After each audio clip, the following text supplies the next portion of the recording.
Hello guys, welcome to my channel. അപ്പോൾ ഇന്ന് നമ്മളൊരു ചെറിയ യാത്ര പോവാണ്. ഒരുപാട് ദൂരമൊന്നുമില്ല, ജമ്മു ടു ഹിമാചൽ. അപ്പോൾ രാവിലെ തന്നെ ഞാൻ ഇറങ്ങി ബസ്സിന് വേണ്ടിയിട്ട് വെയിറ്റ് ചെയ്യായിരുന്നു. അങ്ങനെ നമ്മൾ ബസ് വന്നിട്ടുണ്ട്. ഇവിടുത്തെ ഒരു ചെറിയൊരു പ്രൈവറ്റ് ബസ്സാണ്. അങ്ങനെ നമ്മൾ ബസ്സിലൊക്കെ കയറി. ബസ്സിൽ വലിയ തിരക്കോ കാര്യങ്ങളോ ഒന്നുമില്ല, നോർമലായിട്ട് നമ്മൾ പോയിക്കൊണ്ടിരിക്കുകയാണ്. നമ്മളെ നാട്ടിലത്തെ പോലെ ബസ്സൊന്നുമല്ല, തല്ലിപ്പൊളി ബസ്സാണ്. ഇവിടെയുള്ള എല്ലാം തല്ലിപ്പൊളി ബസ് തന്നെയാണ്. പിന്നെ നമ്മൾ പോയിക്കൊണ്ടിരിക്കുകയായിരുന്നു. അങ്ങനെ എനിക്കാണെങ്കിൽ നന്നായിട്ട് മൂത്രമൊഴിക്കാണെന്ന് തോന്നുന്നുണ്ടായിരുന്നു. അങ്ങനെ ഭാഗ്യത്തിന് വണ്ടി ഒന്ന് സൈഡാക്കി. അങ്ങനെ സൈഡാക്കി ബ്രേക്ക്ഫാസ്റ്റിന് വേണ്ടിയിട്ട് സൈഡാക്കിയതാണ്. നമ്മൾ രക്ഷപ്പെട്ടടാന്ന് പറഞ്ഞ് നമ്മൾ ഇറങ്ങി. പിന്നൊരു കാര്യമുള്ളത്, ആ ബ്രേക്ക്ഫാസ്റ്റിന് ഇറങ്ങിയ ധാബ. ആ ധാബത്തെ കാര്യം എന്ന് പറഞ്ഞു കഴിഞ്ഞാൽ ഇന്നലെ നല്ല മഴ പെയ്തതുകൊണ്ട് മൊത്തം വെള്ളം കയറിയ ധാബയായിരുന്നു അത്. ബാത്റൂമും പിന്നെ ഊജാലും, എതിലെയാണോ ഊജാല് പോകുന്നത് അതിലെയാണോ ഊജാല് പോകുന്നത് അറിയില്ല. പിന്നെ ബാത്റൂമത്തെ വെള്ളം സൈഡിൽ കൂടെ പോകുന്ന ഒരു വൃത്തിയില്ലാത്ത ഒരു ധാബ. അപ്പോൾ ഞാൻ പ്രത്യേകിച്ചൊന്നും അവിടുന്ന് കഴിക്കാൻ നിന്നിട്ടില്ല. ഞാൻ ഈ സൈഡിൽ കണ്ട ഒരു ചെറിയ അവിടുന്ന് ഒരു ചായയും ബിസ്ക്കറ്റും കഴിച്ച്. ഇതാണ് ഇവിടുത്തെ ബസ്. ഇത് RTC ആണ്. പഞ്ചാബിൻ്റെ നമ്മളെ നാട്ടിൽ KSRTC എന്ന് പറയില്ല, അതേപോലെ ഇവിടുത്തെ ഒരു RTC ആണിത്. ഗവൺമെൻറ് വെഹിക്കിളാണ്. പിന്നെ നമ്മൾ വീണ്ടും ബസ്സിലോട്ട് കയറി വെയിറ്റ് ചെയ്യാണ്.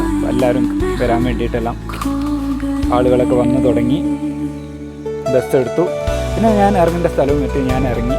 ഇനി നമ്മൾ പോകേണ്ടത് ഇവിടുന്ന് കുറച്ച് ദൂരം കൂടി പോകണം. അത് ബസ് സ്റ്റാൻഡിലോട്ടാണ് പോകേണ്ടത്. അപ്പം ഞാൻ വന്ന ബസ് അങ്ങോട്ട് പോകില്ല. അപ്പോൾ ഞാൻ ഒരു റിക്ഷയിൽ കയറി അവിടെ നിന്ന് എത്തി അടുത്ത ബസ് പിടിച്ച്, അങ്ങനെ ബസ് പിടിച്ച് അതേ ബസ്സിൽ അടുത്ത സ്ഥലത്തോട്ട് പോയി. ഇതും കുറച്ച് യാത്രയുണ്ട്. അതിൻ്റെ ഇടയിൽ ഞാനൊരു ഉറക്കമൊക്കെ ഉറങ്ങി. പിന്നെ നമ്മൾ അടുത്ത ബസ് സ്റ്റാൻഡിലെത്തി. ഇവിടെ നിന്ന് നമ്മൾ നേരെ പോയി ഫസ്റ്റ് ഇവിടെ ടിക്കറ്റ് എടുക്കണം. ബസ്സിലിരിക്കണമെങ്കിൽ ടിക്കറ്റ് എടുക്കണം. ആദ്യം ടിക്കറ്റ് എടുത്ത് ഇതൊക്കെ അങ്ങോട്ട് പോകുന്ന ഹിമാചലിലോട്ട് പോകുന്ന ബസ്സാണ് കേട്ടോ. അങ്ങനെ നമ്മൾ ടിക്കറ്റ് കൗണ്ടറിലൊക്കെ പോയി ടിക്കറ്റെല്ലാം എടുത്ത് നമ്മൾ അടുത്ത ബസ്സിന് വേണ്ടിയിട്ട് വെയിറ്റ്. അടുത്ത ബസ്സും വന്നു, അതും എടുത്തു. ഇതാണ് നമ്മൾ പോകുന്ന റോഡിലെ കാര്യങ്ങൾ. പിന്നെ ഈ ബസ് എന്ന് പറഞ്ഞ് പോകുന്ന വഴിക്കെല്ലാം ഈ ഞാൻ മേലെത്തുന്നവരെ റോഡ് പണി നടന്നുകൊണ്ടിരിക്കുകയായിരുന്നു. റോഡ് പണി എന്ന് പറഞ്ഞാൽ നമ്മുടെ നാട്ടിലെ പോലെ ഒരു സൈഡ് ഉണ്ടാക്കി അടുത്ത സൈഡ് യാത്രക്കാർക്ക് പോകാൻ പറ്റുന്ന രീതിയിലൊന്നുമല്ല. എല്ലാ സൈഡും പൊളിച്ചിട്ടിരിക്കുക. അവിടെ എത്തുന്നവരെ നടുവിൻ്റെ കാര്യം പോക്കായിരുന്നു.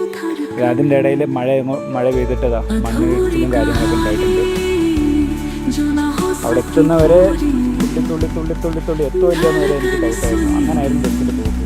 അവന്മാർക്കാണെങ്കിലും ബസ് ടയർ പഞ്ചറാവും, നല്ല ബസ് വേറെ എന്തെങ്കിലും പ്രോബ്ലം വരുമ്പോൾ അവർക്കില്ല. കുളിച്ച് പോയിക്കൊണ്ടിരിക്കുക. ബേക്കിൽ പാസഞ്ചർ ഉണ്ടോ എന്നുള്ള ഒരു ഇത് കൂടി അവന്മാർ. അങ്ങനെ നമ്മൾ എത്തി. അടുത്ത ലഞ്ച് ബ്രേക്കിനാണ് വിട്ടത്. അത് ഇറക്കിയതോ ഒരു ചെളിക്കണ്ടത്തിൽ. ഇതിന്ന് ഇറങ്ങിയാൽ ചെളി.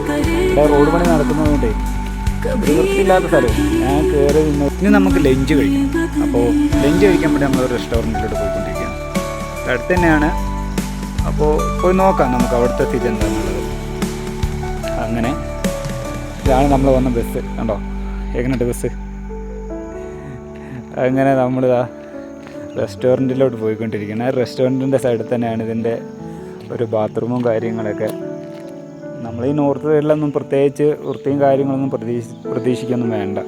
ഇതാണ് നമ്മളവിടുത്തെ റെസ്റ്റോറൻറ്റ്. ഗായ്സ്, അതിനുശേഷം എനിക്ക് വീഡിയോ എടുക്കാൻ പറ്റിയില്ല. എന്തായാലും ഞാൻ സ്ഥലത്ത് എത്തിയിട്ടുണ്ട് ഗായ്സ്.